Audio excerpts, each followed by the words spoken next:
Bonjour, Yahya Nahna est le représentant, le porte-parole du collectif du conseil du gouvernorat libre d'Alep et il est en visite à l'initiative d'un collectif d'amis d'Alep en France. Il a visité notamment Lyon et maintenant Paris. En quelques phrases, quelles sont les activités principales de ce conseil du gouvernorat libre d'Alep?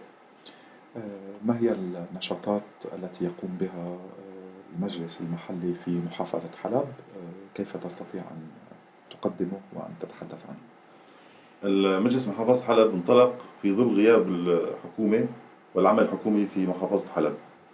Le gouvernorat libre d'Alep essaye de combler le vide qu'a laissé l'absence du gouvernement et des activités gouvernementales suite à la libération d'Alep. انطلق لتأمين الخدمات الأساسية للمواطنين في محافظة حلب في المدن والقرى. Il voulait surtout gérer la vie quotidienne des gens dans la ville d'Alep, de même que dans les villages du gouvernorat. من صيانة شبكات الكهرباء التي تتعطل نتيجة قصف النظام، طائرات النظام وصواريخ النظام لمحطات التوتر وشبكات نقل الطاقة.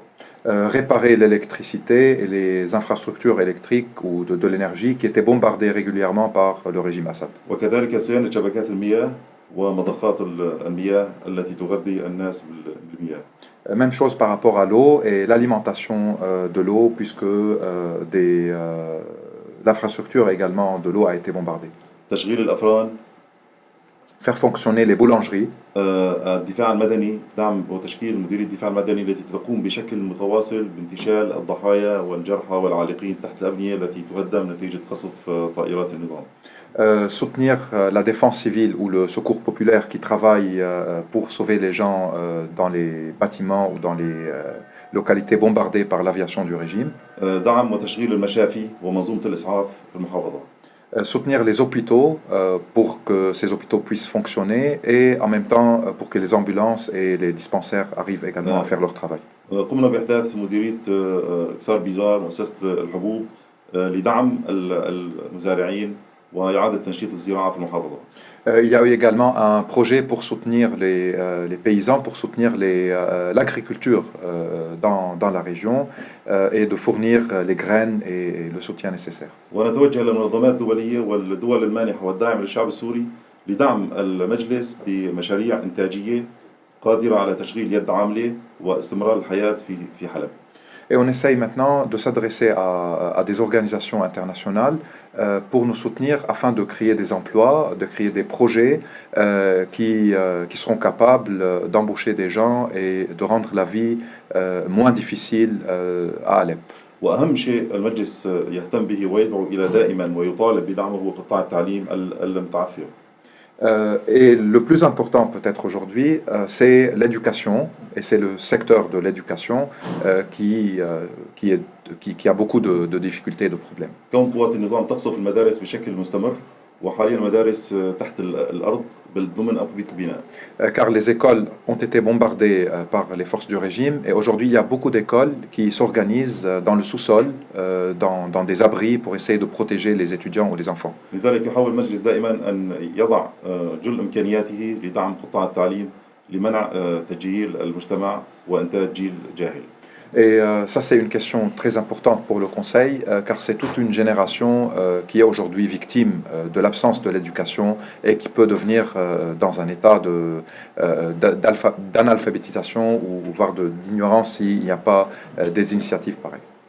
Merci beaucoup de cette explication. Nous souhaitons que d'autres collectivités locales, à l'instar de Metz et de Lyon, vous rejoignent dans les actions de solidarité.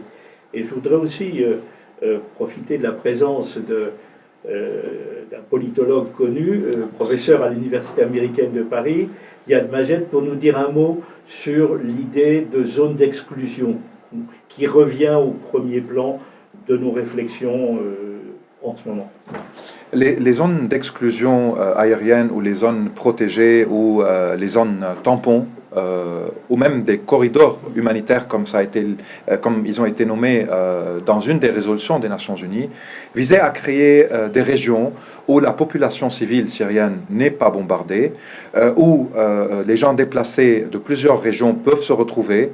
Donc ça peut éviter un peu l'arrivée de nouveaux réfugiés dans les pays voisins, et puis à partir de ces pays voisins vers le reste du monde. Ça peut permettre à une société locale de se construire, à des projets de se développer, sans avoir à recevoir les barils explosifs. Et donc ça peut permettre un laboratoire politique également, parce qu'il y aura des formes de gouvernance qui sont protégées, qui peuvent montrer de quoi les Syriens sont capables. Et ça peut même avoir des conséquences sur le conflit même, puisque des formations militaires bien disciplinées et organisées auront la possibilité de se former dans ces zones d'exclusion ou dans ces zones protégées. On a surtout évoqué deux zones qui peuvent être des zones pareilles, du côté du nord, proche de la frontière turque, et du côté du sud, proche de la frontière jordanienne. Cela aurait pu modifier beaucoup de choses. On aurait pu éviter des milliers de victimes civiles. On aurait pu éviter une fragmentation du paysage politique syrien, même des forces combattantes.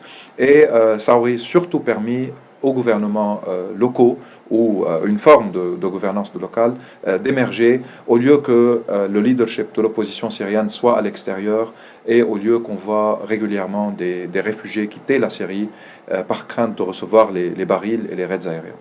Merci infiniment, et c'est l'occasion une fois de plus de vous dire et de dire à travers vous à nos amis syriens et à nos amis du Proche-Orient à quel point nous sentons que nos destins sont totalement liés et que le mot qui nous définit le mieux, c'est le mot de solidarité.